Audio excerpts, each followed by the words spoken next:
Welcome back to Looking at Lucasfilm with Brian Gaughan, the podcast with a different perspective on the world of Star Wars, Indiana Jones, and all the other entities that George Lucas, Kathleen Kennedy, Dave Filoni, and Jon Favreau, as well as the rest of the team at Lucasfilm, have dreamed up over the past 43 years. I'm entertainment writer Jim Hill, and I'm joined by my co-host, pop culture enthusiast, and all-around good guy, Brian Gaughan, and he and I are recording this week's show on December 11th, 2024.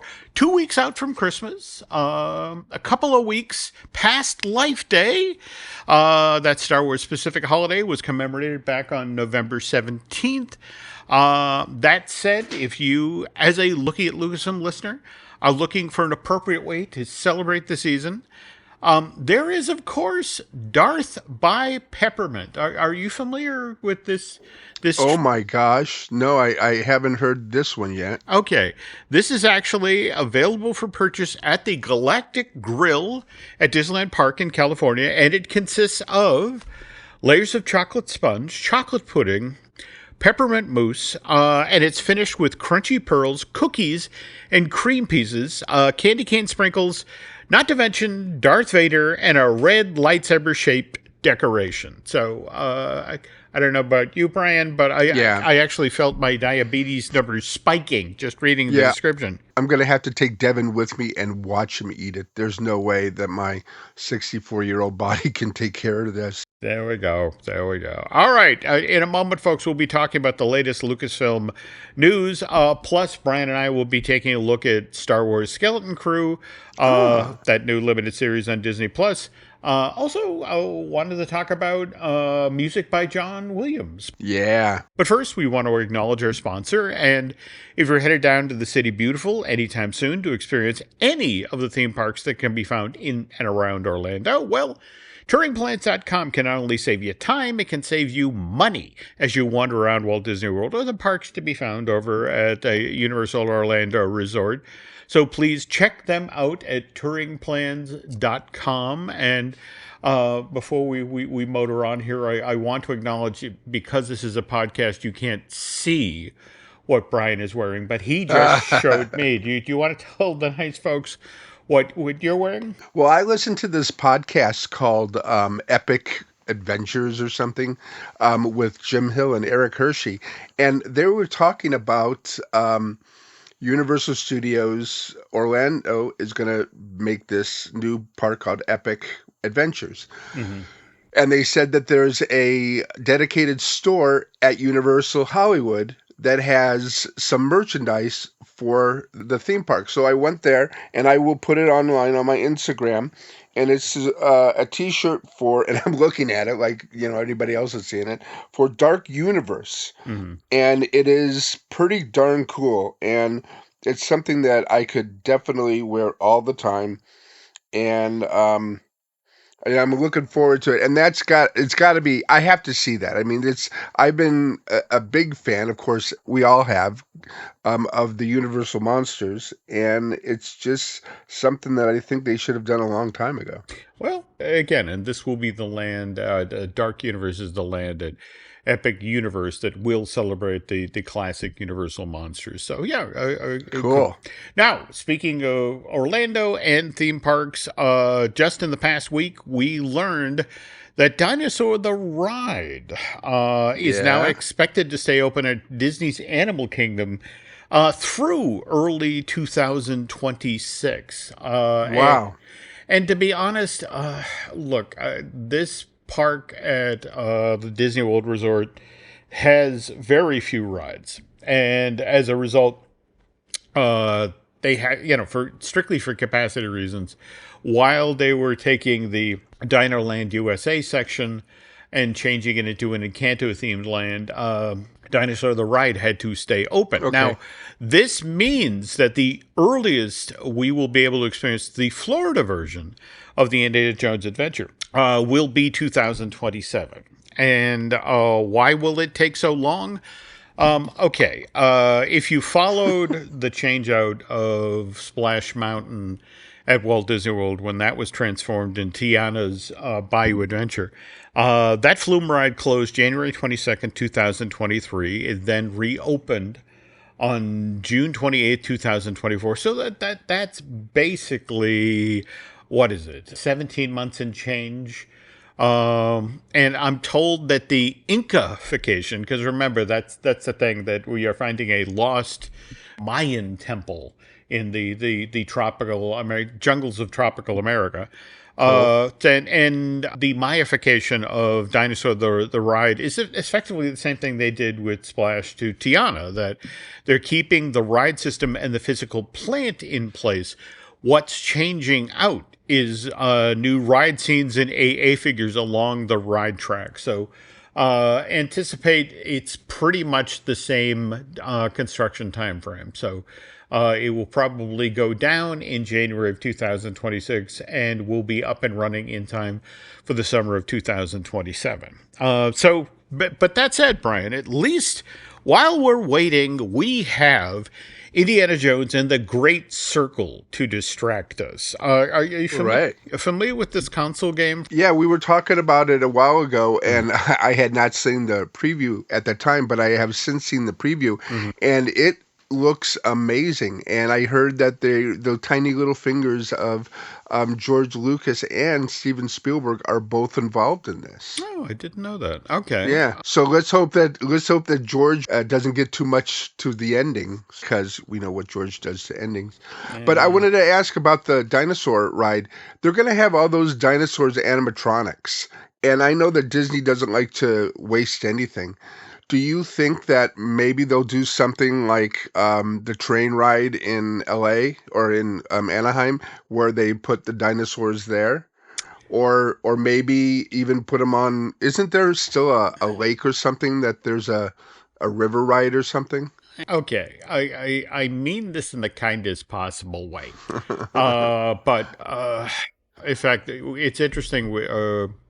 Jim Schul and I have been talking this past month or so over on Patreon about, we're getting to talking about the extraterrestrial alien encounter and the Stitch's Great Escape attraction at Walt Disney World. But in order to tell that story, you first have to talk about Rocket to the Moon, Flight to the Moon, and Mission to Mars. Right. And I will tell you that I was lucky enough, Imagineer Paul Osterhout, when they were building the Tomorrowland, the Future That Never Was version of Tomorrowland in Florida in '94. Paul was nice enough to take me behind the construction fence. In fact, he took me and my Michelle Valladolid, my then wife, and we toured everything that was under construction. And one of the things we went into the Carousel of Progress. And and at one point, Paul took us into the void space in Carousel of Progress, the very center of the building. That's the thing that's behind each of the individual sets. Is a big round room. And there, in the middle of the big round room, laid on the floor, were all of the animatronic figures that had previously been in the pre-show of Mission to Mars. All the technicians who was... Oh, wow. All right, and they're all there on the floor, and their clothes have been stripped off, and their latex skins have been stripped off. So all these are the clear acrylic shells of the figures. And it's like, wow, what are you doing with those? And it's like, well, we're stripping them for parts. So, okay. I'm just, I know that's a long way to say, I don't know. I mean, look, Lucky the dinosaur is still up for now, yeah. He's on display of sorts at 1401 Flower Street, but he's coming apart. I don't know. So much of that stuff is specialized for that ride. And remember, Countdown to Extinction, Dinosaur the Ride is largely done in the dark. So you don't necessarily have a whole lot of whole dinosaurs. You have dinosaur parts or pieces of dinosaurs that are lit. So I always thought that with the Country Bear animatronics that they should have put that in DCA in the the rapids. The rapids, they should have just sucked them in there because you have these great animatronics and you can reprogram them to be menacing. Yeah, but at the same time, one of the other things you need to remember is that the bear animatronics had been indoors under, Right. I mean, Right. they were That's an air true. conditioned, climate controlled building where you put them outside alongside a Water. flowing body. Yeah, those things wouldn't have lasted a month. Anyway, getting back to Okay, sorry. the Great Circle. Yeah, I can't wait to see it. Okay. Well, what happens is it was released on Steam and also Xbox because it is an Xbox development thing. Yep. But it was not on PlayStation yet. And the reason why, of course, they want to make the money before it goes to another platform, or they want people to buy the platform. And we have, or Devin has, the PS5, and we have to wait until the second quarter, which is in March, April, to get that version of it. So at that time, I will watch Devin play, and I'll have a complete review of it at the time. I even said to Devin that I'd get him for Christmas, I'd give him an Xbox, but no, these kids today, they're loyal to one brand. Okay. And that's all they'll do. I mean, now my kids are loyal to Apple, and they bow down to the Apple idols, and I'm still, holding my MS Word and my Android phone, and I will die on that hill. Okay. Now, just a little bit more info on Indiana Jones and the Great Circle. Again, first-person single-player adventure set between the events that we saw in Raiders of the Lost Ark and The Last Crusade. So it's set in the year 1937. Cool.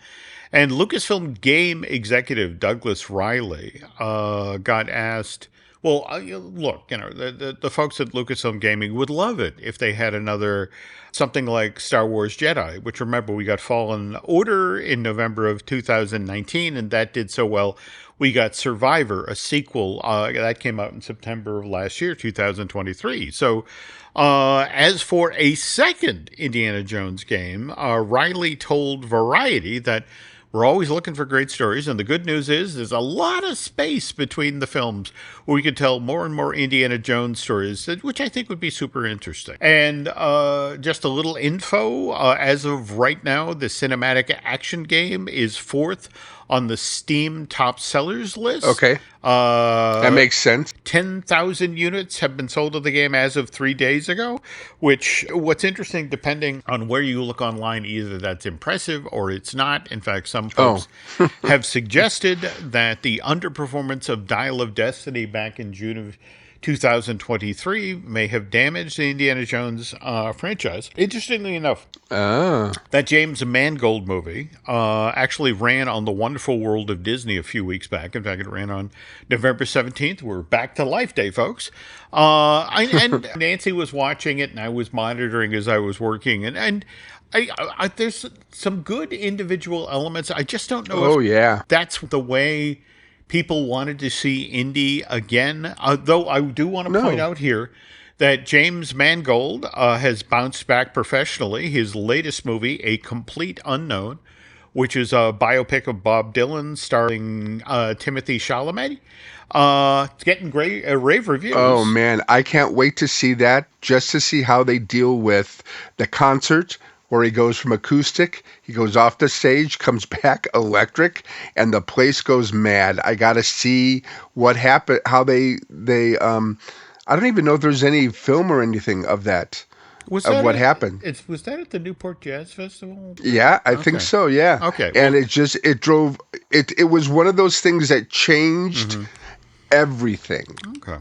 All right, so anyway, A Complete Unknown is coming from Searchlight Pictures.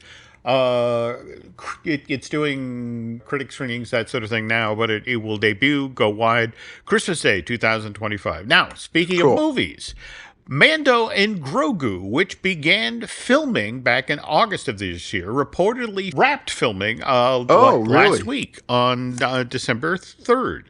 And mind you, not due out in theaters till May 22nd, 2026. So it's like, okay, 18 months.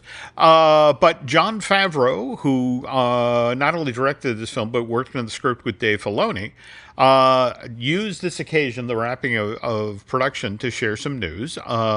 Evidently, Jeremy Allen White has joined the cast. Wow. As the voice of Jabba the Hutt's son. That great comic actor? That's good. Okay, but Rota the Hutt.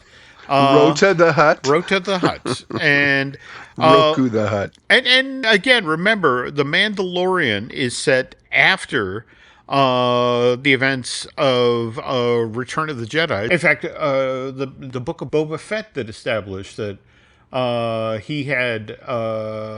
had moved into Jabba's palace. In fact, right. Had a run-in with two of Jabba's cousins.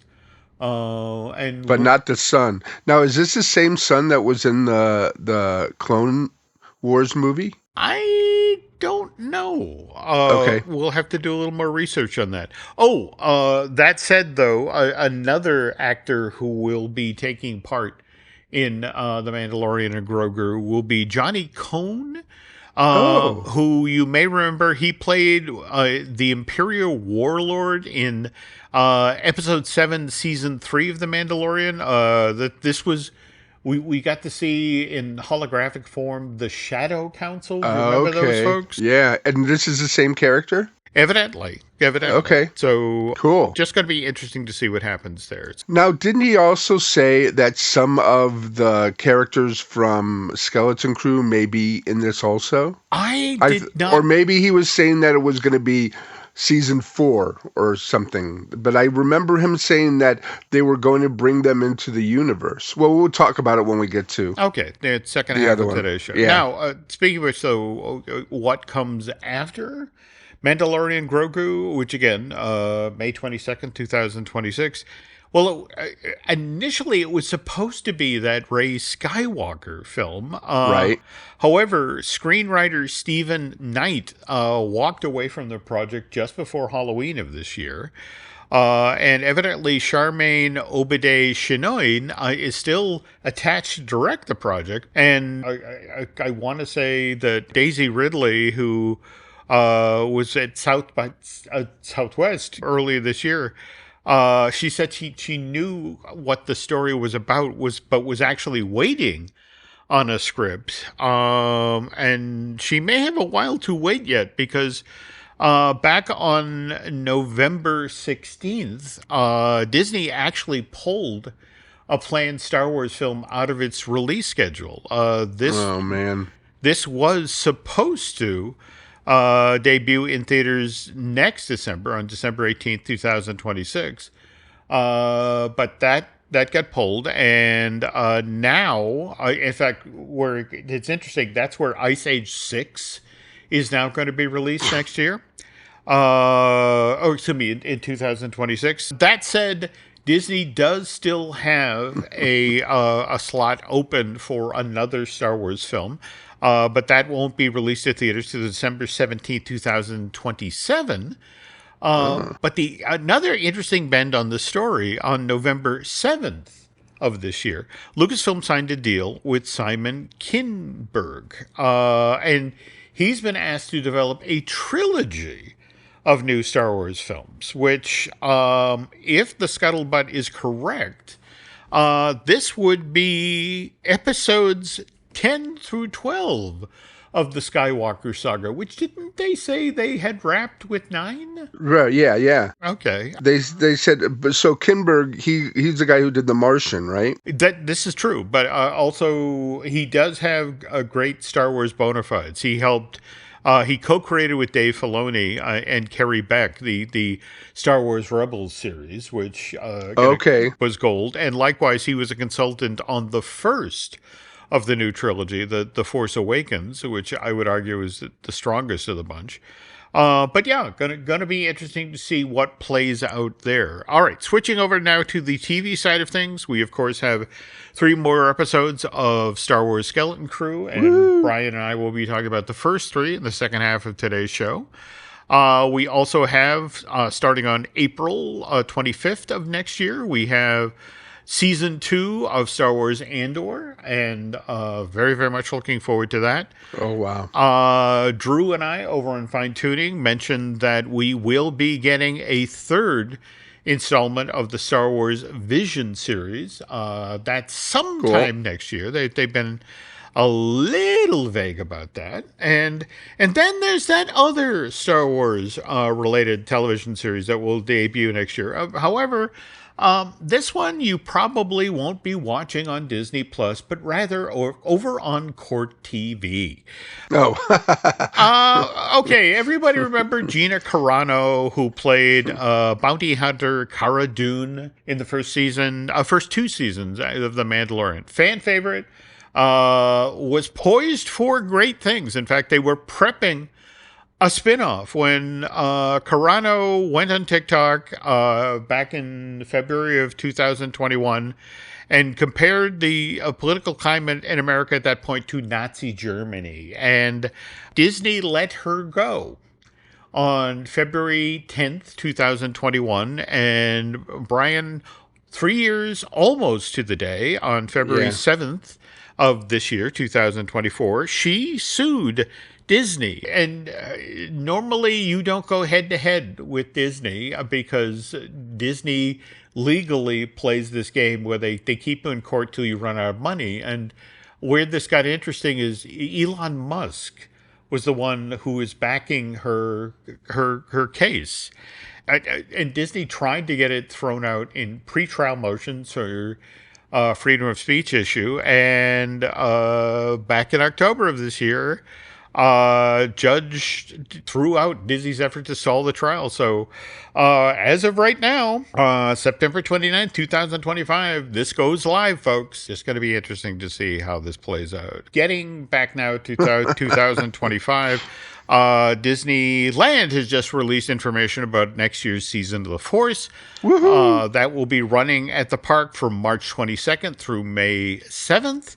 On the other hand, Star Wars Nights, which is that hard ticket after hours event, we have we know the dates for that, and wow, I want to say they're doing 8 of them this year. There's April 8th, 10th, 22nd, 24th, and 29th, and then there are 3 dates in May: the 1st, the 4th, and the 6th. And Brian, you were saying that you believe May the 4th is the one that's going to sell out the quickest, right? Well, yeah, because people like to be there. I mean, it's going to be like one of those things that people will get the hard ticket for the night, but they'll also be there during the day. Okay. Because that's when you get, they give the pins come out and things like that. Very cool. Now, speaking of which, though, if you want to go for a twofer, folks, right? April 27th of this year is Bats Day at Disneyland, and that's right in the middle of, tail end of Season of the Force at Disneyland this year. And Bats Day, for those of you who don't know, is when the Goths invade Disneyland, who are, I know, it might look a touch strange, but they are the sweetest people on the planet, and they're a fun bunch to hang out with. So again, if you want your Season of the Force experience to be different, manage to make your way to Disneyland on April 27th of Bats Day. And that's all I'm going to say. Now, April is a very big month for Star Wars next year. I mean, for example, we have the Star Wars Celebration, which is going to be held in Japan this time around from April 18th through the 20th. Also, at the Hollywood Bowl, they will be celebrating John Williams at an event that will feature the music of the Star Wars film. They will be holding concerts there April 3rd and 4th, and then again on April 5th and 6th. These, as I understand it, Brian, are going to be directed by David Newman. But on the other hand, you were talking about how you've been doing this forever. Oh, yeah. And how once upon a time when they would have these evenings, there would be a couple of people in the crowd who'd be waving lightsabers. And now, when it first started, now, and again, you got to understand that, when the Hollywood Bowl is full, folks, and it will be for these celebrating John Williams events. Oh You're yeah. talking about 17,000 people on the hillside there, and most of them now come with a lightsaber. So you look out over the audience, and it's this sea of lightsabers. It's a lot of fun to do it. He's not going to be around for very much longer, but I think he's going to be doing the Hollywood Bowl every year. Now, speaking of which, we will be talking about the music of John Williams, wonderful new documentary for Disney Plus, as well as Skeleton's Crew on the second half of this week's Looking at Lucasfilm. But first, this. And we're back. Okay, Brian, we were talking about Skeleton Crew just a second ago before we get to actually talking about this limited series on Disney Plus, which, by the way, was shot at Manhattan Beach Studios in LA and took advantage of an enormous tax credit that the state of California put up.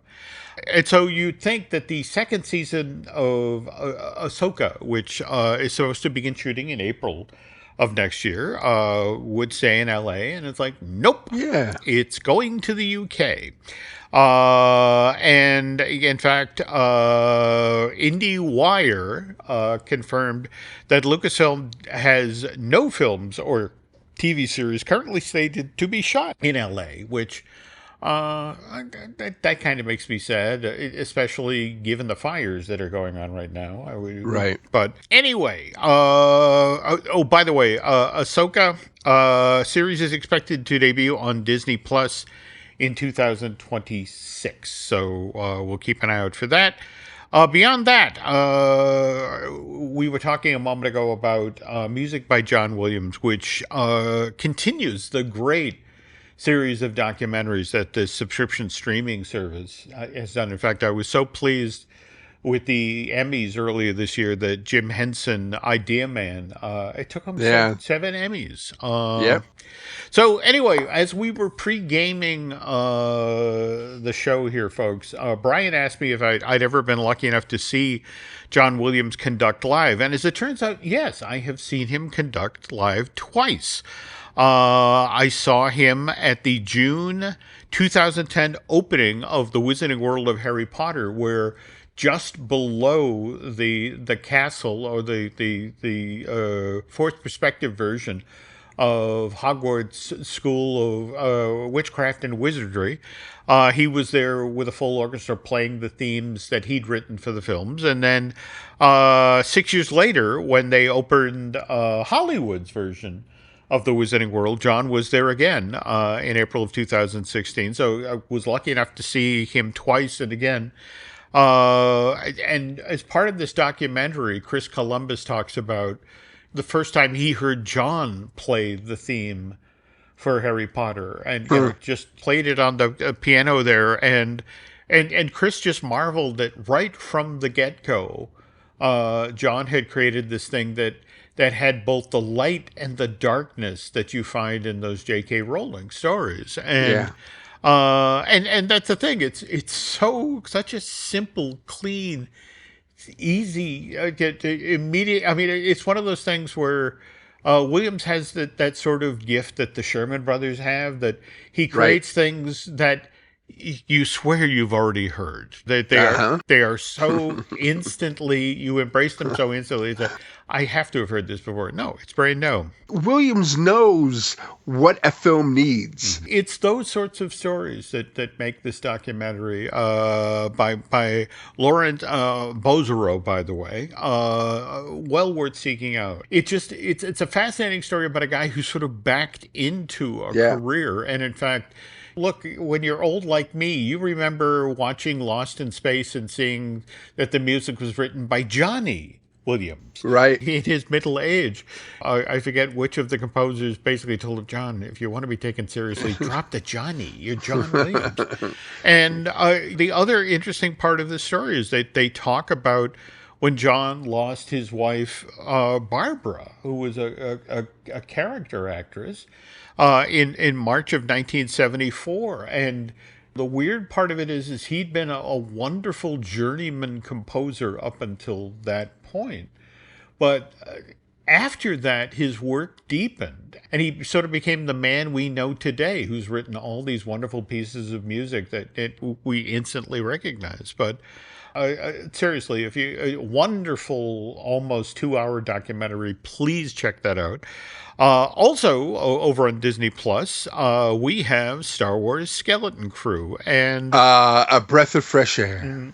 now I will tell you this much, folks, that after watching the first 2 episodes, I literally hopped on Amazon and ordered a copy of the Star Wars Bestiary, Volume 1, which, remember, Brian has talked about on earlier installments of this podcast, because I wanted to find out if it was actually canon that Fuzzball, that spider monkey butterfly thing that we saw in Captain EO, is that now officially part of the Star Wars universe? And you actually, now, are we allowed to talk about you reaching out to the author about Yes, this? I can. Okay. Yes, I can, because she's a friend of mine. I met her at D23, and she had a signing, and I talked to her about it.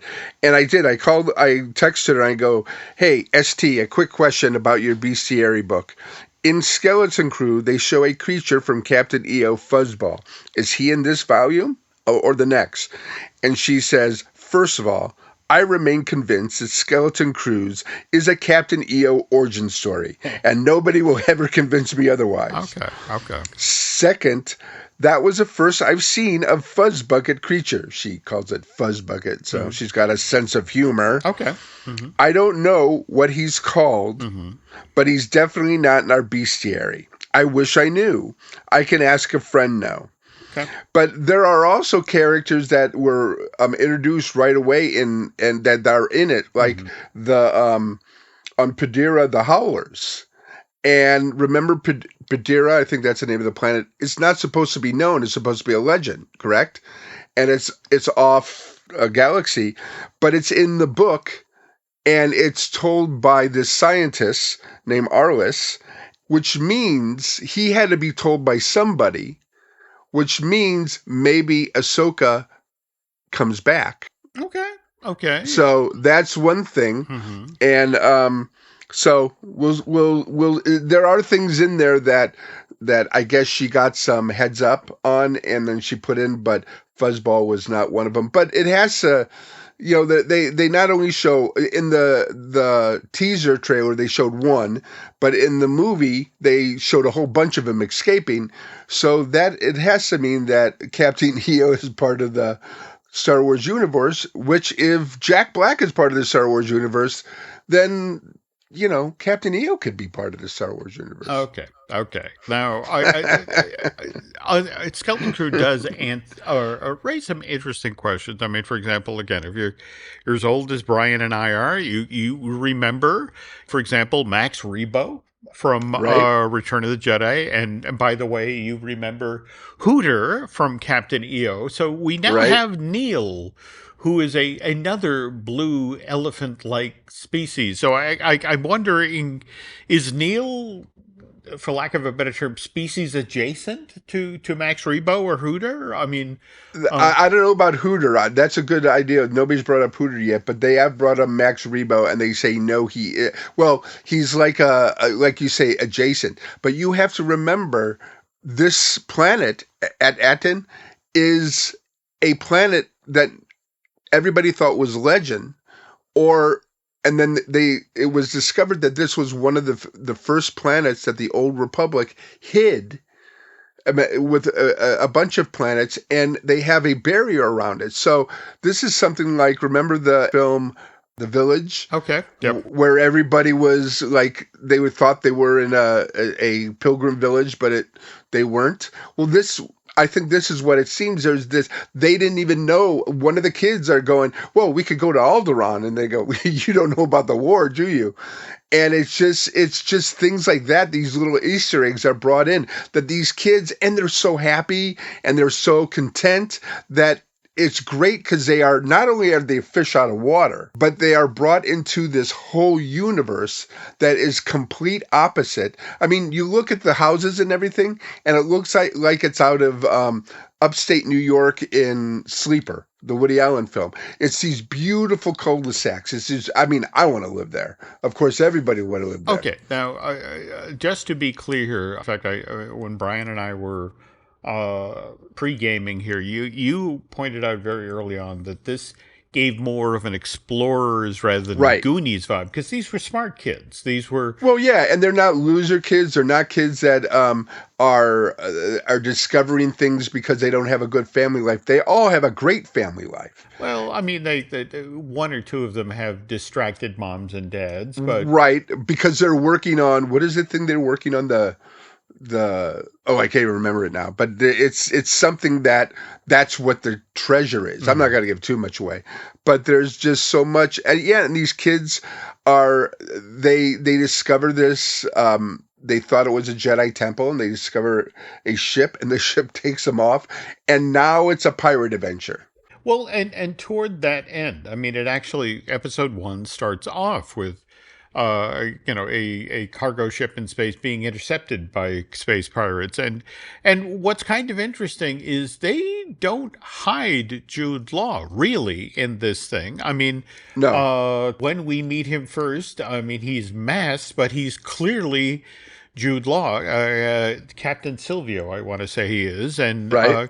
later on we learn that other folks refer to him as Crimson Jack. So he's But he introduced himself as Jode, whatever, Nara Nar or something. But is Captain Silvio, could that be Captain Long John Silver? well, and if by the way, tell folks the story about SM33 because Okay. I didn't put that together, and I think that's lovely. When I do my, and I don't think this is going to have people to try to find my passwords, but when I do my passwords, every time I have an E in the password, I always use the 3, which looks like a backwards E. So when they discover SM33, who, by the way, has a English Bristol accent like Blackbeard had, rather than a very high elitist accent that all the other droids have. And it's played by Nick Frost, who they even have Nick Frost's stance in it at one time. But it's SM33, and I'm going, why does that seem familiar? Then I looked it up, SM33. Actually, I wrote it down, and I realized it's Smee. And worth noting there, David Lowery, who directed the second 2 episodes Yep. of Skeleton Crew. Maybe you've seen his Pete's Dragon live action redo, the one with Robert Redford, Disney released a few years Yes. back. But on Disney Plus, I want to say last year, we got David's lovely Peter Pan and Wendy. Wonderful movie, and I don't know why they didn't push it enough, because it really gets the whole idea of J.M. Barrie's, what he wanted to do, what his premise was, and I don't know why it didn't do as well. Well, but one of the really delightful things of that movie is that Jude Law plays Played Captain Hook. That's Yeah. right. But what's interesting about this Captain Hook is that he has a fascinating backstory with Peter Pan in that this Yep. James Hook used to be a lost boy who decided to grow up and felt abandoned by Peter. And so it's just, for me, it's interesting to watch Jude Law, again, working with Lowry, playing a different kind of pirate. And I like the kids on this adventure. I'm not sure yet quite what to make of Crimson Jack. No, but he is hilarious, and he brings in this level of dramatic humor, like when he's dragging. I'm going to call him Smee. When he's dragging Smee onto the ship, and he's like going, "We got to get out of here too," and it's just the look on his face, just the way he's dragging him. This show has everything the original Chapter 4, The New Hope has. It has drama. It has intrigue. It has, people, you don't know who they are. And it's got this great mystery. But the characters, the kids are inspired. They're not these kids that have, I mean, maybe the girl, she has a little bit of an attitude, but everybody else is incredible. And they're just these bright-eyed, bushy-tailed kids that are on an adventure, and then they have to trust somebody and every kid wants to be, have an adult show them the ropes and stuff, because you feel safer that way. And even though he has an ulterior motive, there's something about Jude Law and just his grimaces or the looks on his face or his smiles that you get sucked up into. And yes, he's the antagonist, but he is one of these people that you cannot help but like. He's not an anti-hero. He's just you like to watch him because he's got so much of a range, and you will never figure him out, and you will never understand him, and you know that eventually he's going to change his tune. Okay. Now, we have further episodes coming up, 3 more. And what's interesting is we have one coming up from Bryce Dallas Howard, right? Oh, I can't wait. Yeah, episode 6, I think it is. And she is... which is going to be the heartfelt one, because she seems to do all of those.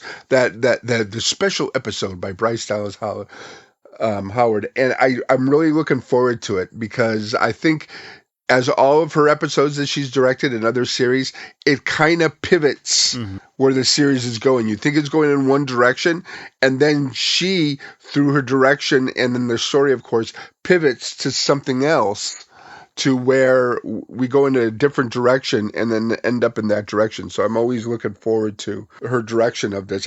They got to give her a series one day, because she really does an amazing job, and on not only getting what the other directors and writers want, but getting what the audience wants. Now, before we close up here, Brian and I, when we were pre-gaming, you came up with an interesting observation, in that you believe that what's interesting about Star Wars Skeleton Crew is that it got everything right that Star Wars Acolyte got wrong. Yeah, Star Wars Acolyte tried to bring drama into the universe, and that's well and good, but when you're going to bring drama in it, you got to bring in people that you care about and that you really want to see succeed. And even if the people you don't care about, you want something good about them. The kids you care about. There's not one of those kids that you don't want to see succeed. The parents even you care about. Carrie Condon is in it. She got nominated for the Banshees of Inisheer, and she's an amazing actress, and even though she's in the background for the most of it, she brings this almost agony that her kids are missing. And it's just, there's nothing about this story, at least not yet, that has any kind of agenda. If there is an agenda in there, it's very subtle, and it's just bringing you into the story. It's an adventure.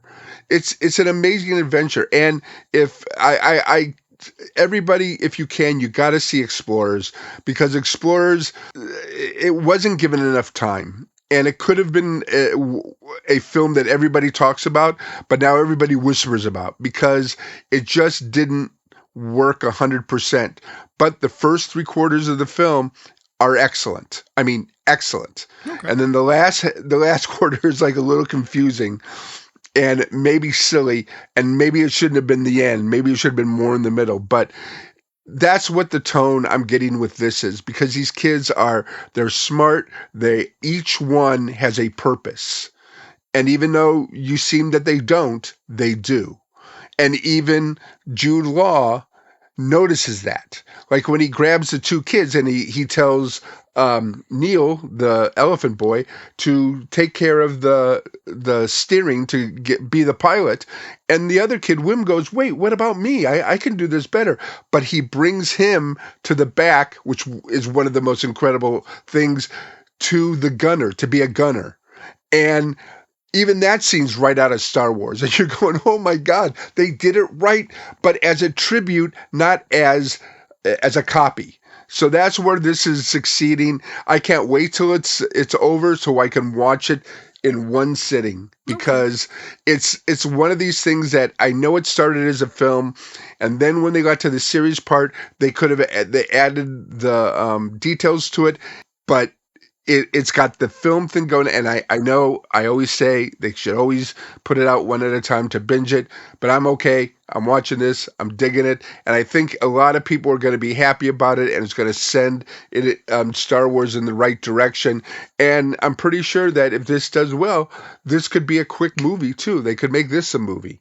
Well, let's see what happens. But Yeah, all right, and with that, folks, that's going to do it for this week's show. That said, Brian and I are looking to do a brand new looking at Lucasfilm in 2 weeks' time. We'll look back at 2024 and then ahead to 2025, which, as we mentioned on today's show, shaping up to be an interesting year.